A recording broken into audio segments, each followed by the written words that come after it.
আসসালামু আলাইকুম রহমতুল্লাহি ওয়া বারাকাতুহু। সম্মানিত দর্শক,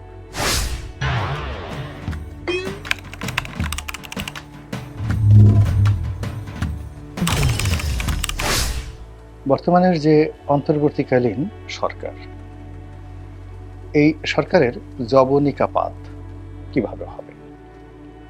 স্বাভাবিক নিয়মে তারা একটি সুন্দর নির্বাচন করবেন, তারপর নির্বাচিতদের হাতে ক্ষমতা হস্তান্তর করবেন এবং যারা ক্ষমতা লাভ করবেন তারা সহাস্য বদনে তাদেরকে আলিঙ্গন করবেন এবং যথাযোগ্য সম্মান এবং মর্যাদা দিয়ে তাদেরকে বিদায় জানাবেন।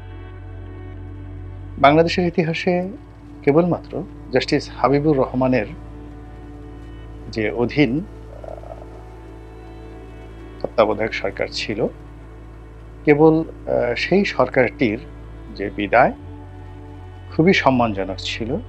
শুধু তাই নয়, তিনি জীবনের একেবারে শেষ দিন পর্যন্ত নিরাপদ ছিলেন, সম্মানিত ছিলেন এবং সাধারণ মানুষের মতো বাজারে, ঘাটে, পথে, প্রান্তরে, পার্কে, রেস্টুরেন্টে একাকী যেতে পারতেন এবং মানুষ শ্রদ্ধা এবং ভালোবাসায় তাদের সেই প্রিয় মানুষটিকে আহ্বান করতেন, মেহমান হিসেবে পেতে চাইতেন।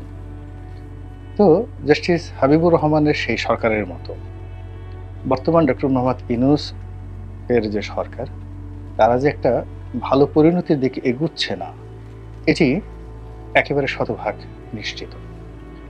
অথচ পরিবেশ এবং পরিস্থিতি উল্টো হওয়ার কথা ছিল। এর কারণ জাস্টিস হাবিবুর রহমানের চাইতেও ডক্টর মোহাম্মদ ইউনূসের যে জীবন বর্ণাঢ্য, তার পরিচিতি এবং তার ব্যাপ্তি বিশাল এবং ব্যাপক।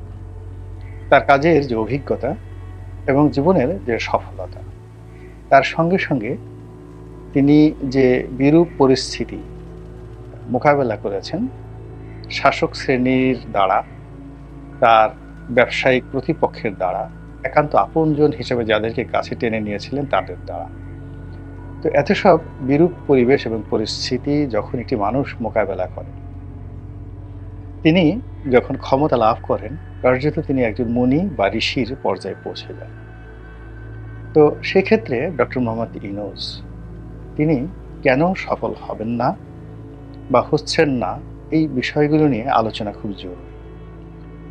কেন জরুরি? আগামীতে এই দেশ একটি চলমান।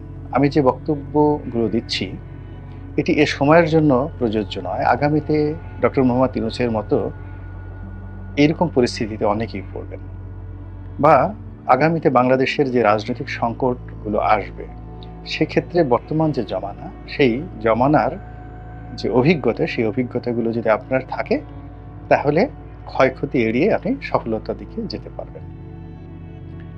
আপাত দৃষ্টিতে আমরা হয়তো অনেকেই মনে করছি যে ডক্টর মোহাম্মদ ইউনূস সরকারের একেবারে জানি শত্রু হলো আওয়ামী লীগ। প্রথমত এটা বাদ দেন। এর কারণ হলো আওয়ামী লীগ এই মুহূর্তে বহুমুখী চাপে আছে। তাদের যারা বাংলাদেশে আছেন প্রায় সবাই নিশ্চুপ, বিরাট অংশ পালিয়ে আছেন। তারপর দেশের বাইরে যারা একটু গুরুতর অভিযোগে অভিযুক্ত, তারা দেশের বাইরে পালিয়ে আছেন। আর দেশের বাইরে থেকে তারা যে সকল মানুষ কথাবার্তা বলার চেষ্টা করছেন, এটি জনমনে বিরূপ প্রতিক্রিয়া তৈরি করছে। আওয়ামী লীগের যে সকল মন্দ মানুষ, এখানে দুটো বিষয় আপনাকে স্পষ্টভাবে ভাবতে হবে। সেটি হলো আওয়ামী লীগ একটি দল এবং এই দলের সাধারণ নেতাকর্মী, একই সঙ্গে এই দলের খারাপ নেতাকর্মী, দুর্নীতিবাজ নেতাকর্মী। তৃতীয় আরেকটি অংশ আছে, সেটি হলো এই দলের সুবিধাভোগী, যেমন আমলা, কামলা, ব্যবসায়ী।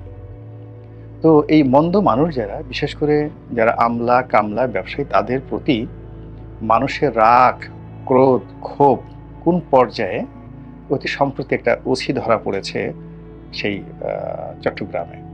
তার সঙ্গে যে ব্যবহার করা হয়েছে, এর থেকে বোঝা যায় যে একজন ওসির সঙ্গে যদি এই অবস্থা হয়, তাহলে ওসির যারা আব্বা ছিলেন তাদেরকে যদি জনগণ হাতের নাগালে পায়, তাদেরকে পাড়িয়ে জিহ্বা টেনে ছিঁড়ে ফেলবে, কুটি কুটি করে ফেলবে।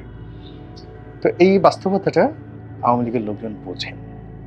তারাও তো প্রাজ্ঞ রাজনীতিবিদ, রাজনৈতিক দল। কাজেই তারা দূর থেকে ফুসফাস করছেন, কিন্তু সামনে এসে ডক্টর মোহাম্মদ ইউনূসের সরকারের পতনের পরেও তারা কিন্তু উল্লাস করতে পারবেন না। এই হলো আওয়ামী লীগের অবস্থা। বিএনপি সঙ্গত কারণেই ইউনূস সরকারের কোনো আচরণ দ্বারা বিক্ষুব্ধ হতে পারে, কিন্তু কোনো অবস্থাতেই ইউনূস সরকারকে তারা বিব্রত করবে না। এর কারণ হলো তাদেরই আন্দোলনের ফসল, এবং তারা যে বিভৎস 15টি বছর কাটিয়েছে, সেখানে ডক্টর মোহাম্মদ ইউনূস এবং এই ছাত্ররা তারা তাদের কাছে একটি যাকে বলা হয় ত্রাণকর্তার যাকে বলা হয় পোর্ট্রেট হিসাবেই বিবেচিত। এখন এদের আচরণে বিএনপি হয়তো বিক্ষুব্ধ, বিরক্ত, কিন্তু ইট ডাজ নট মিন যে বিএনপি তাদের বিরোধিতা করবে। তাহলে তাদের বিরোধিতাটা কি, তাদের সমস্যাটা কি, কেন আমরা তাদের ব্যর্থতার কথা বলছি? তাদের ব্যর্থতার মূল কারণ হবেন তারা নিজেরা। কি কি সেটা? সেটা প্রথম হলো তাদের অনভিজ্ঞতা, অর্থাৎ রাষ্ট্র পরিচালনা করার জন্য তাদের কোনো অভিজ্ঞতা নেই। অতীতে এরকম বহু ঘটনা ঘটেছে, এমনকি নাবালক সিংহাসনে বসেছেন, বালক সিংহাসনে বসেছেন, এবং রাজ্যের পরিস্থিতি এখনকার চাইতে 1000 গুণ জটিল ছিল। জহিরুদ্দিন মোহাম্মদ বাবর যখন কাবুলের সিংহাসনে বসেন, সম্রাট আকবর যখন দিল্লির সিংহাসনে বসেন, তখন সেখানকার রাজনৈতিক পরিস্থিতি এখন ঢাকার চাইতে কোটি কোটি গুণ জটিল ছিল। তারা সফল হলেন কেন? এর কারণ হলো তাদের অভিভাবক ছিলেন, গাইড ছিলেন, পরিচালক ছিলেন এবং সহযোগী ছিলেন। দুর্ভাগ্যজনক হলেও সত্যি যে বর্তমান সরকারের এই জিনিসগুলো নেই। নিজেদের অভিজ্ঞতা নেই, একই সঙ্গে তাদের অভিভাবক নেই, তাদের গাইড নেই। অভিভাবক মানে in terms of leadership quality, তাদের নেতা। তারা আর গাইড হলো তাদেরকে যারা পথ দেখাবেন, আর সঙ্গী সাথী, যোগ্যতম সঙ্গী সাথী তাদের লাগবে, বন্ধু বান্ধব তাদের লাগবে, তো তাদের এটি নেই। তাদের দ্বিতীয় যে সমস্যাটি, সেটি হলো আপনি যখন কোথাও যাবেন, যেমন চট্টগ্রাম যাবেন, যতক্ষণ না পর্যন্ত আপনি আপনার গন্তব্যকে নিশ্চিত করতে না পারবেন যে আমি অমুক জায়গায় যেতে চাই, ততক্ষণ পর্যন্ত আপনার গন্তব্যটা অনিরাপদ, অনিশ্চিত এবং ভয়াবহ। তো এই সরকার তার যে গন্তব্য, সেই গন্তব্য এখনো ঠিক করতে পারেনি। তারা অনেক কথা বলছেন, একটার সঙ্গে একটা সাংঘর্ষিক এবং অবিশ্বাসযোগ্য। তাদের গন্তব্য আমরা জানি না। 2 নম্বর হলো এই গন্তব্য সংক্রান্ত 2 নম্বর, যে আপনি যেখানে যাবেন, অর্থাৎ গন্তব্য যেখানে যাবেন, সেখানে রাতে ভ্রমণ করবেন না দিনে ভ্রমণ করবেন। রাতের জন্য আপনার এক ধরনের প্রস্তুতি থাকবে, দিনের জন্য এক ধরনের প্রস্তুতি থাকবে। আর যে পথে যাবেন, সে পথে যাওয়ার জন্য আপনাদের বাহন থাকতে হবে, পথে চলাফেরার জন্য রসদ থাকতে হবে।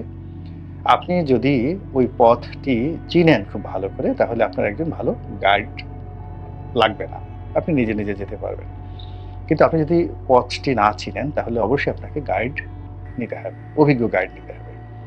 এই সরকার যে পথে গমন করছেন, এই গমনের যে আপনি অধিক্ষেত্র বহু বিভক্ত। এখানে ধর্ম আছে, তারপর এখানে অর্থনীতি আছে, এখানে ব্যবসা বাণিজ্য আছে, এখানে চোরা চালানি আছে, এখানে সিন্ডিকেট আছে, আউট আছে, বাটপার আছে, আমলা আছে, কামলা আছে, চোর আছে, চোরটা আছে, ধর্ষণকারী আছে, ঘুষখোর আছে, দুর্নীতিবাজ আছে। তো এই বিষয়গুলো আপনাকে গাইড দেবে, আপনাকে নেতৃত্ব দেবে এমন লোক আপনার না থাকলে, আপনি যদি এই গ্রুপের মধ্যে পড়েন, সকালে আপনাকে গাবতলী হাটে বিক্রি করবে গরু হিসেবে, আবার একটু পরে আপনাকে কিনে নিয়ে আসবে ছাগল হিসেবে, সন্ধ্যার সময় আপনাকে আবার বিক্রি করবে দুম্বা বলে। এটাই এর সমাজের রীতি। দুর্বল শাসক, এর চেয়ে ভয়ঙ্কর যাকে বলা হয় অপদস্থমূলক জীবন আর হতে পারে না। আপনাকে চেয়ারে বসিয়ে দেওয়া হয়েছে, কিন্তু আপনার কোনো ক্ষমতা নেই। তো এই সরকারের এই দুর্বলতার কারণেই তাদের জন্য একটি অনির্ধারিত নিয়তি, একটি পতনের কথা এখন আমরা বলছি। এরপর হলো পথ যখন ভয়ঙ্কর হয়, আপনি যে পথে গমন করবেন সে পথ যদি খুব ভয়ঙ্কর হয়, তাহলে ফিঙ্গারপ্রিন্ট বা ফুট স্টেপ অর্থাৎ পদচিহ্ন এবং হাতের চিহ্ন এগুলো বোঝার জন্য এক্সপার্ট লাগবে। যেমন আরবরা যখন কোনো জঙ্গলে যেত, বা এখনও সুন্দরবনে যদি আপনি গহীন অরণ্যে যেতে চান, তো সেখানে কোন কোন প্রাণী চলাচল করে, তো সেই প্রাণীর যে পায়ের চিহ্ন, এমনকি ১ বছর আগে যদি প্রাণী সেখানে মলমূত্র ত্যাগ করে থাকে, ওইগুলো দেখে যারা অভিযাত্রী তারা বুঝতে পারেন যে এই পথে কোন কোন প্রাণী আছে, ভয়ঙ্কর প্রাণী আছে, এখানে কারা কারা চলাফেরা করে। তো সেই অনুযায়ী তারা প্রস্তুতি নিয়ে কিন্তু যায়, এবং পৃথিবীর এমন কোনো অভিযাত্রী নেই, নির্বোধ অভিযাত্রী নেই যারা অভিযাত্রায় যায় কিন্তু যাদের এই ফুড স্টেপ এবং ফিঙ্গারপ্রিন্ট এই দুটো বিষয় অভিজ্ঞতা না থাকে, বা অভিজ্ঞতা সম্পন্ন লোক তাদের দলে না থাকে, তারা কখনোই সেখানে যায় না। পৃথিবীর যত অভিযাত্রা রয়েছে সব অভিযাত্রার চেয়ে রাজনৈতিক যে অভিযাত্রা, সেই রাজনৈতিক অভিযাত্রা আরও কঠিন। এখানে আপনার দার্শনিক লাগবে। আপনার কেমন দার্শনিক? যেমন ধরুন আলেকজান্ডার, তার সঙ্গে কারা দার্শনিক ছিলেন? আলেকজান্ডারের সঙ্গে এরিস্টটল ছিলেন, তার টিচার। নট এরিস্টটল, আরিস্টটলের সঙ্গে সম্ভবত প্লেটো, সরি ভুল হয়ে গেছে, প্লেটোর মতো মহাজ্ঞানী ছিলেন তার সঙ্গে। তো তার ফলে কি হলো, তিনি সারা পৃথিবী চষে বেরিয়েছেন। এভাবে অনেক অনেক বিখ্যাত বিখ্যাত যারা রাজা পৃথিবীতে বড় হয়েছেন, তাদের সকলের সঙ্গেই একজন করে পলিটিক্যাল দার্শনিক ছিলেন, ফিলসফার ছিলেন। জুলিয়াস সিজারের সঙ্গে পলিটিক্যাল ফিলোসফার ছিলেন পম্পে দ্য গ্রেট, তার উত্থান পম্পের হাত দিয়ে। নেপোলিয়ন বোনাপার্ট, তিনি নিজে দার্শনিক ছিলেন, তার সঙ্গে সঙ্গে ও যুগের যত পৃথিবীর বিখ্যাত দার্শনিক সবাইকে তিনি কাছে ডেকে নিয়েছিলেন। সেটা সেই যত দার্শনিক ওই জমানাতে ছিলেন সবাইকে তিনি কাছে ডেকে নিয়েছিলেন, সকলের কাছে গিয়েছেন। ফলে তার যে চলার পথে বহু সফলতা কল্পনাই করা যায় না। এখন এখানে পলিটিক্যাল যে মাস্টার মাইন্ড হিসেবে ডক্টর মোহাম্মদ ইউনূস যাদেরকে নিয়েছেন, তারা দার্শনিকতার জগতে অবোধ শিশু, একেবারে অবোধ শিশু। ফলে যা হবার তাই হচ্ছে, একের পর এক ভুল হচ্ছে। এখানে বঙ্গবন্ধু সম্পর্কে একটা কথা বলে নিই। বঙ্গবন্ধু ভুল করছিলেন, বারবার ভুল করছিলেন, এবং তিনিও মানুষ সিলেক্ট করতে পারেননি। তো ফলে অনেক তার যারা আপনজন তার সঙ্গে দেখা করে তার সমালোচনা করতেন। এমনি এখন যে সাংবাদিক শফিক রেহমান, ওনার বাবা ছিলেন সাইদুর রহমান, বঙ্গবন্ধুর শিক্ষক। তো তিনিও বঙ্গবন্ধুর সঙ্গে দেখা করে যখন বঙ্গবন্ধুর সমালোচনা করছিলেন, তখন তিনি বললেন যে, স্যার, আপনার সাবজেক্টে আমি পরীক্ষায় কত পেয়েছিলাম আপনার মনে আছে? বলে যে না। তো বলে যে আমি ফেল করেছিলাম, সম্ভবত সাবজেক্টটা সাইকোলজি ছিল বা যুক্তিবিদ্যা, এরকম কিছু একটা ছিল। তো বলে যে মনোবিজ্ঞানের মতো বা যুক্তিবিজ্ঞানের মতো একটি বিষয়ে যে লোক ফেল করে তার হাতে রাষ্ট্রের ক্ষমতা, তো এর চেয়ে কি আর ভালো চলবে। ফলে কি হলো দেখুন, এত বিরাট ব্যাপক একটি বিপ্লব, এত মহান ত্যাগের বিনিময়ে বিশাল অর্জন মুক্তিযুদ্ধ আমরা পারিনি, আবার এই বিপ্লব আমরা পারছি না। আল্লাহ আমাদের সবাইকে হেদায়েত দান করুন এবং হেফাজত করুন। আসসালামু আলাইকুম ওয়া রাহমাতুল্লাহি ওয়া বারাকাতুহু।